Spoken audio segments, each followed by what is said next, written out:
Since 1951, Snyder Manufacturing has provided the highest quality laminated fabrics, extruded films, and coated mesh for industry-leading applications nationwide.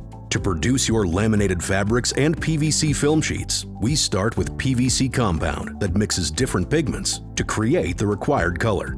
This compound includes UV stabilizer, biocide, and flame retardant, along with other components to ensure the highest quality for your application.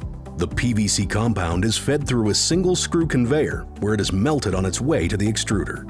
As the heated PVC compound exits the die, it is extruded as a continuous film sheet with a predefined width and thickness. The hot PVC sheet runs across a series of coolant rollers before it is collected on the winder at the back of the machine.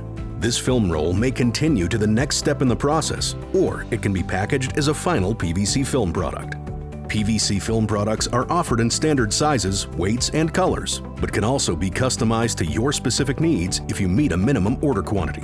Choose any width up to a maximum of 72 inches. For colors, we have a standard selection, or our color lab will create a custom color to match your specification. Contact a representative today to see how Snyder Manufacturing can best serve you.